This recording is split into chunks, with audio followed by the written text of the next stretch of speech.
É isso mesmo, galera. Estamos de volta com o seu Sextou diferenciado aqui na TV Manchete RJ para falar sobre esportes. E como sempre, a minha companhia é o jornalista João Baltazar. É isso, Diogo. Depois de uma quinta diferente, voltando com o Sextou e já aviso, com polêmicas hoje, hein? Que isso, meu amigo. O que será que essa produção separou para hoje, hein? Vamos ver aí, assista aí que vocês vão gostar. Ou Bom, não. agora então vamos deixar essa resenha de lado e começar com as análises dos jogos, né, João? Porque esse fim de semana é de Campeonato Brasileiro, com inclusive um clássico tradicional, principalmente aqui para o estado do Rio, Flamengo e Vasco, não é isso, meu amigo? É isso, né, Diogo? Já começa abrindo amanhã no sábado, joga o Fluminense, joga o Botafogo, mas o domingo acho que é o jogo mais esperado, né? O jogo das duas maiores torcidas do estado do Rio, Vasco e Flamengo. Momentos distintos, mas sempre clássico, sempre traz aquela expectativa, né? É isso, meu amigo. Então vamos começar com o primeiro jogo que envolve um carioca, que é Vitória e Fluminense. E o tricolor carioca tá assim, ao mesmo tempo que a torcida adora um resultado, ela critica outro, vende uma vitória e contra o Lanús, né, pela Sul-Americana, o jogo de volta vai ser ainda mais complicado. Então, o que o time e a torcida, né, o que a torcida, na verdade, pode esperar para esse duelo contra o Vitória fora de casa, um Vitória que vem pressionado, precisando vencer para escapar da zona de rebaixamento? Diogo, é uma prática que o Renato vem desde o Grêmio faz isso, né? Sempre traz polêmica, né? Quando dá errado, dá polêmica, mas quando dá certo é elogiado. É meio que deixar o Brasileirão de lado e priorizar as Copas. No Fluminense não tá sendo diferente. Sim. Perdeu o primeiro jogo para a Lanús de 1-0 na Argentina e tem que reverter no Rio, é jogo na terça-feira. Então, muito provavelmente que ele mexa bastante no time. Então, assim, o Fluminense já perdeu na semana passada pelo Brasileirão, poupando os jogadores. A torcida não gosta, mas quando você não tem um elenco que te dê tantas opções, não tão farto, você tem que fazer o que tem, né? É uma estratégia arriscada do Renato all-in, porque Copa a gente sabe como é que é. Uma noite ali pode tirar, te eliminar do campeonato, mas que é uma estratégia válida. Chegou na semifinal da Copa do Brasil, está bem na Sul-Americana, está vivo.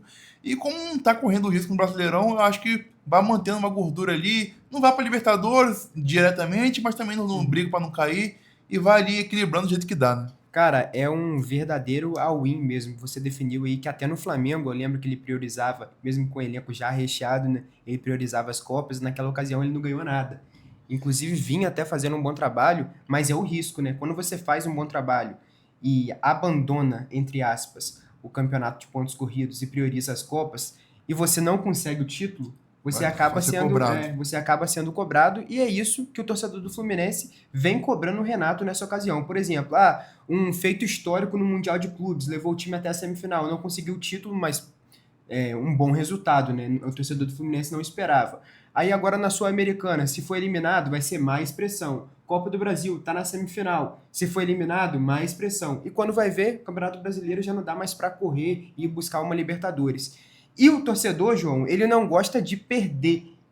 Aí, mesmo entendendo que nesse momento o certo, o plausível seria poupar o time para se preparar para o jogo de volta na semana que vem, o torcedor se perde para o Vitória, que é um time que está na zona de rebaixamento, vai criticar ele da mesma forma e o Fluminense entra em campo semana que vem já Pressionado. pressionado, entendeu? E é um jogo difícil. Como a nossa produção separou aqui nos números, a torcida tá chateada e o Vitória só triunfou, ou seja, só venceu em casa, né, nesse Campeonato Brasileiro, que é a força do Vitória, que joga apoiada ali pelo seu torcedor. Então vamos ver qual vai ser o resultado e qual a expectativa, né? Meu palpite eu confesso que eu vou deixar para o final. Como você falou aí, né? Quando ganha, é tudo bonito, né? Porque o torcedor, no final das contas, quer ver resultado. Você não quer saber do processo que ele tinha durante o ano. Se no final do ano ele criou uma expectativa, não ganhou o título, ele vai cobrar, ele vai reclamar. E se não deu certo, vai achar uma porcaria, né? Mas se ganhar também, o Renato vai ser gênio, vai pedir status bem na Laranjeiras. É o risco que se corre quando você faz isso, né? Mas, sim, quem conhece, quem acompanha o Renato sabe que durante a carreira dele ele sempre apostou no planejamento, não dá indício que vai mudar, nem no Flamengo, que em tese tinha um maior investimento ali, quando é mais fácil ele fez isso, e não dá indício que irá fazer isso no Fluminense também, né? Já pelo lado do Vitória, como trouxe aí, de 17 pontos foram 4 vitórias, 12 e tudo dentro de casa. Imagina, você jogando em casa, podendo pegar um Fluminense mexido ali, pensando no Sul-Americano, é o Vai para cenário cima, perfeito para sim, ele, vai para né? cima, com certeza. Podendo sair da zona de rebaixamento e não podendo colocar um rival do Fluminense ali, né? Exatamente. Mas, João, se tem um time que está preocupado com as Copas, que deve poupar nesse fim de semana, visando a partida da semana que vem, outro carioca só tem o brasileiro pela frente e está muito pressionado pelo seu torcedor também, inclusive com manifestações, protestos, que é o time do Botafogo, não é isso? Dessa vez, enfrenta um adversário difícil pela frente, que também tem compromisso pela Sul-Americana e pode ser que venha mexido, né? Que é o Atlético Mineiro. O que acontece com esse Botafogo, hein, João? O Botafogo, eu lembro que antes da pausa para a data FIFA, a gente falou: o Ancelotti vai ter um tempo para treinar agora, a gente deve ver mais as características dele no time, né? Se é essa aí, eu tenho uma notícia ruim para o Botafogo, né? Cara, depois de fazer 3-0. E eu confesso que eu fiquei Cara, assustado pela aquele jogo contra o campanha, né? Mirassol, né? Pela campanha que o Mirassol vem fazendo, um time muito organizado. Apesar dos investimentos inferiores, quando comparado com o alto escalão do futebol brasileiro, o Mirassol vem fazendo uma excelente campanha e está disputando ali uma vaga na Histórico, Libertadores. né? Histórico. Do nada, primeiro tempo, 3-0 Botafogo. Falei, pô, agora vai. Agora o torcedor vai apoiar, vai marcar mais presença no estádio, vai lavar a alma. O Ancelotti vai ter mais tempo para trabalhar o time. Do nada, 3-3. empate do Mirassol e quase virada ainda. Quase teve virada no segundo tempo. Ali que chegou a analisar o VAR. Isso aí, quase teve uma virada que seria pior ainda. E agora o torcedor do Botafogo tá com... É o famoso tem coisa que só acontece com o Botafogo, né? Exatamente. E como a gente sempre fala aqui no Manchete Esportes, falamos na quinta passada, falamos nas sextas, cara, o Botafogo investiu muito, vendeu, mas investiu demais também nessa temporada para conquistar um título, o que não vai acontecer. Agora o Botafogo disputa uma vaga na Libertadores, né, meu? Na vaga para fase de grupos da Libertadores. A torcida já tá sem paciência. Se não apresentar resultado, fica pior ainda. E tem expectativa do Ancelotti ser demitido para John Textor? Olha, segundo o Globo Esporte, não. O Textor acha que o problema está nos jogadores, não no técnico, né? Mas como você falou de questão de investimento, nem sempre investir muito é sinal de investir bem. Exatamente. E eu acho que se a gente parar para olhar o time do Botafogo, a gente olha. É um time que você olha que você acha que vai brigar por título? De Libertadores, Copa do Brasil, de Brasileirão? Olhando, comparando com os principais, não sei se você pensa igual a mim, mas eu acho que o Botafogo não está no mesmo nível.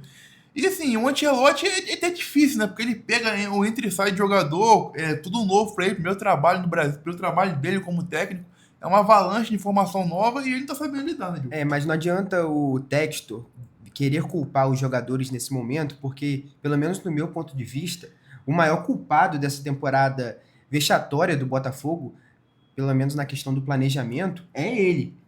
Demorou para trazer jogadores, investimentos, e demorou para montar uma equipe, um plantel, principalmente a começar pela contratação de um treinador, né? Sim. Demorou demais, não priorizou o Campeonato Carioca, depois a Libertadores já estava batendo na porta, as competições que o Botafogo disputou por ter vencido o Brasileiro e a Libertadores do ano passado também foram desperdiçadas, não conquistou nenhum título, tanto na Recopa quanto na Supercopa, ou seja, já começou a temporada pressionado, então o maior culpado... Se o maior culpado da vitória no ano passado foi o Textor, ou pode ter sido o Textor, dessa, vamos dizer assim, dessa temporada vexatória que surpreendeu negativamente os torcedores, é ele também, tanto que ele foi bastante criticado, principalmente após a eliminação na Libertadores e na Copa do Brasil, né?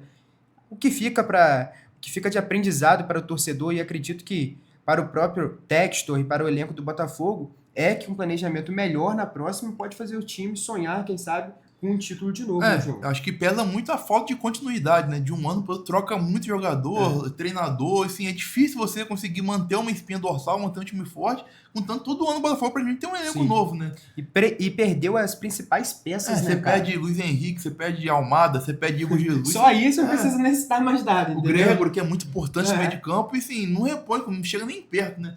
Então, assim, todo respeito, mas trocar Luiz Henrique por Arthur, Igor Jesus por Arthur Cabral, que até faz os golzinhos, trocar o Almada pelo Santi Rodrigues, assim, agora o Montoro até tem um grande potencial, né? Mas, assim, muito abaixo. Fica difícil. Botar o saldo de entrada e saída é muito abaixo de trocas que o Textor fez. Mas eu ainda não demitiria o Ancelotti. Também não. Acho que tem que dar tempo. É um início de trabalho, tem que dar tempo. Ele pode apresentar um potencial e resultado a longo prazo, né? E o Botafogo agora, que já em tese, entre aspas, não está tão pressionado assim a conquistar um título, a gente sabe que o trabalho do Botafogo até o final desse ano não vai ser conquistar um título, vai ser beliscar uma vaga na fase de grupos da Libertadores. Vamos ser reais aqui, né? Já talvez até pro Ancelotti pensar no ano que vem, já ver quem ele pode contar, o que ele precisa, quem não serve pro modelo de jogo dele, né? Então ele deve ter, o que não acontece no futebol brasileiro, mas ele deve ter mais calma para montar o time, arriscar mais nos jogos e conseguir aí nessa reta final de Brasileiro alguns pontos que sejam importantes para o Botafogo beliscar essa vaga direta. Vamos ver se a torcida do Botafogo vai dar essa calma para ele e se ele vai apresentar um resultado positivo que faça o time do Botafogo conseguir essa vaga na Libertadores. Não é isso, meu amigo? É isso. Agora vamos para o principal jogo da rodada. Nada mais, nada menos que Flamengo e Vasco, que vão se enfrentar pelo Campeonato Brasileiro neste domingo. Um jogão, né, João? Mas eu queria te perguntar, eu vou começar aqui a falar sobre esse jogo com uma pergunta polêmica. É clássico ainda ou não? Cara, eu acho que vale toda aquela adoração torcedora, principalmente do Flamengo, que vem numa fase muito boa, ganhando muitos títulos, e vê o Vasco uma fase bem abaixo do Flamengo hoje, mas sim, eu acho que um jogo centenário, o tamanho que tem, pela história que tem, nunca vai deixar de ser clássico, né? Claro que pode é estar clássico, o Vasco, né? pode estar o Flamengo na primeira divisão e outro na quinta, vai ser sempre clássico, porque a história que foi construída ali, pelo tamanho das torcidas, pela importância histórica que o time tem, vai ter sempre aquela rivalidade, o flamenguista não vai gostar do vascaíno e vice-versa, e dentro de campo vai ser igual, né? Não sai de provocação, né, João? É porque... É bom tirar aquela onda, olhar para Sim. quem, pô, você não é meu rival, olhar de aquele superioridade, Exatamente. E caso aconteça uma vitória do Vasco, por exemplo, a torcida do Flamengo vai ficar bastante chateada, vai começar as críticas novamente. Cara, é assim, ainda mais com o clássico. Aí vai vir aquele papo, não aceito perder para o Vasco, não aceito empatar. Então isso sempre vai existir, gente. Foi o que o João falou, o Vasco caindo, ou o Vasco permanecendo, o Vasco brigando por Libertadores, conquistando o título, e o Flamengo não, sempre vai ter essa rivalidade do Flamengo e Vasco.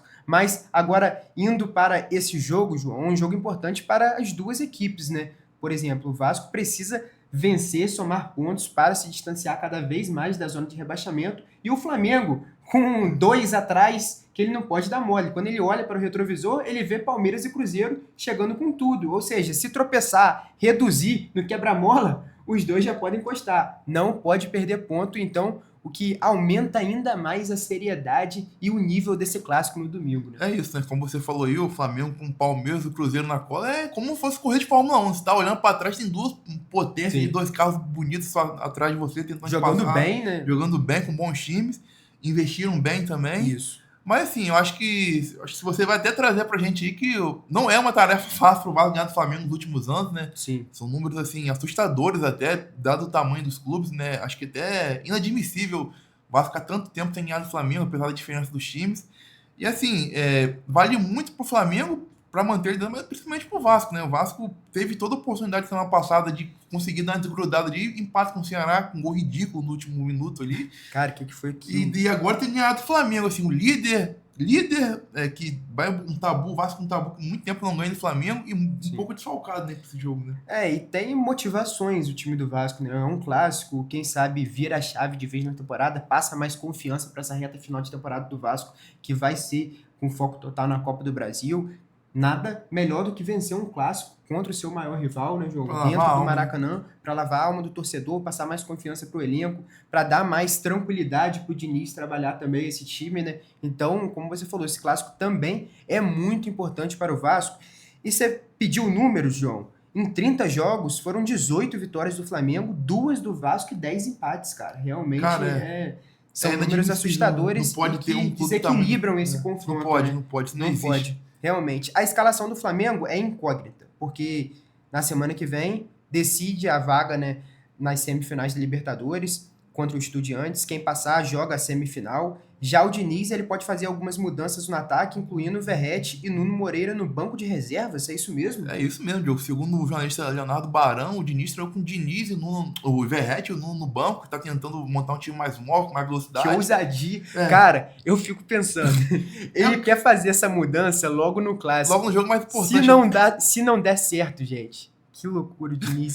Cara, é o que a gente fala aqui, a gente sempre usa a palavra imprevisível pro Vasco do Diniz, e é isso, né? É um maluco do bem ali. Uhum. E assim, acho que até a torcida tá querendo que o Verratti vá pro banco ter um tempinho já, tentar um time mais móvel, né? Que realmente na última partida ele não vem bem. A torcida tá pedindo o Verratti no banco, tá reclamando bastante dele nos últimos jogos.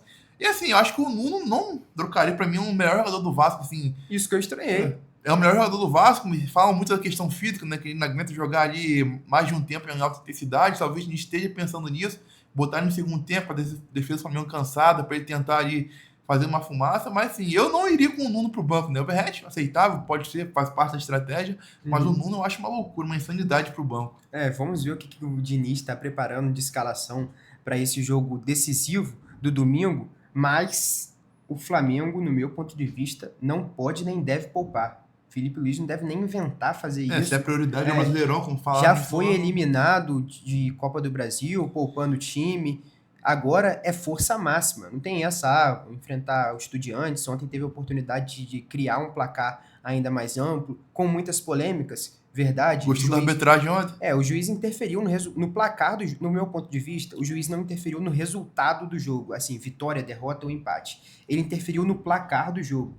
Para mim, no momento em que o Flamengo estava, no meu ponto de vista, o Flamengo estava controlando o jogo até o momento da expulsão, que para todos é unanimidade, que foi incorreta aquela expulsão. A Conmebol retirou hoje a expulsão, né? Pode jogar no jogo de volta. Exatamente. Incorreta aquela expulsão que aconteceu. O Flamengo acabou sendo pressionado nos minutos finais. E ele também não marcou o pênalti que deveria ter sido marcado no meu ponto de vista. Já o do Samuel Lino é uma discussão, tem gente que acha que foi, tem gente que acha que não foi. Mas, a arbitragem à parte, o time do Flamengo produziu e perdeu chances de criar um placar maior no Maracanã. Perdeu. O Flamengo tropeçou no seu maior erro nessa temporada, que é ser pouco efetivo. Cria muitas chances. Muito preciosismo. Não sei se você fica com a sensação também, mas eu acho que chega no eterno jogo que queria muito toque de efeito pra lá. Sim, acha que vai ganhar com o quer fazer acha golaço, que vai fazer gol, exatamente. E acaba perdendo um pouco ali o foco do jogo. Exatamente. E acaba acontecendo, às vezes, coisas que não tem como controlar, né? Arbitragem ruim, por exemplo. Ainda mais em competições sul-americanas, que os brasileiros são muito afetados com arbitragens polêmicas, né, nos últimos anos. Então, não dá pra contar com isso. Deveria ter ido pra cima. O Pedro não pode perder aquele gol que ele perdeu no primeiro tempo, gente. Cara a cara com o goleiro, isso não existe. Agora, joga ainda mais pressionado, né, na Argentina. É uma vitória, joga pelo empate? Joga, uma vitória simples, mas lá é difícil, torcedor, o Estudiantes é um time tradicional, vão lotar o estádio, os torcedores vão marcar presença, vai ser um jogo difícil que faz o Flamengo pensar nesse resultado, né, logo nesse jogo da semana que vem. Mas agora é perde no chão, pensar no Vasco, no meu ponto de vista, deve ganhar, afinal, não tem nada de liderança isolada ali no Campeonato Brasileiro, nada de tranquilidade. Uma derrota pode fazer o Palmeiras e o Cruzeiro encostarem ou até ultrapassarem o Flamengo, né? O Palmeiras tem um jogo a menos com relação ao Flamengo. Ou seja, a situação fica ainda mais crítica. Então deve ir com força máxima. Vamos ver se o Jorginho, por exemplo, tem condição de retornar, o Alexandro ou o Felipe Luiz deixa essas peças para retornarem na semana que vem. Não sei o que ele vai preparar, mas eu iria de força máxima para esse jogo. Você também?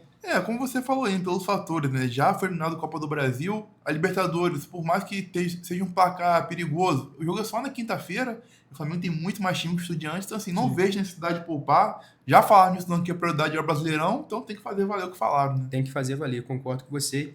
Eu acho que vai ser um jogo muito equilibrado, no meu ponto de vista. Acho que um clássico desse nível, ainda mais no momento em que as equipes chegam, deixa esse confronto ainda mais equilibrado.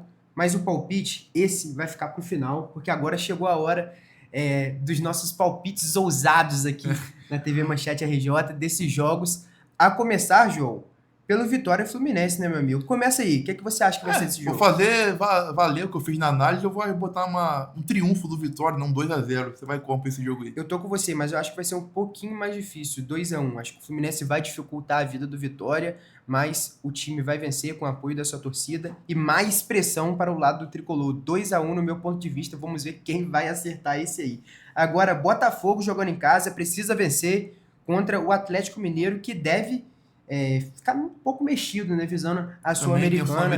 Isso aí, do meu ponto de vista, é a vitória do Botafogo. Gente, não dá para tropeçar mais uma vez no Campeonato Brasileiro, ainda mais com o apoio do torcedor, né? O Ancelotti tem essas, ele vence fora às vezes, em casa tá dando problema. Em casa tropeça, Mas eu acho que esse empate contra o Mirassol serviu de lição para o Botafogo e vai vencer por 2-0. Cara, eu acho que o Ancelotti vai lavar a alma esse final de semana aí, 3-1 Botafogo. João, vamos finalizar daquele jeito. Flamengo e Vasco. Primeiro eu quero ouvir você. Você fala que eu nunca aposto contra o Vasco, né? Então hoje vai ter a primeira vez, eu acho que vai ser 2-0 pro Flamengo. Meu Deus, será que agora você vai acertar? Primeira vez que você apostou contra o Vasco, se eu errar, eu vou sempre botar o adversário do Vasco, né? 2-0? 2-0 Flamengo. Do meu ponto de vista, 3-1 Flamengo. Acho que o Vasco vai chegar a fazer o gol, hein? Se bem que a defesa do Flamengo é bem consolidada, mas eu acho que vai ser um confronto equilibrado.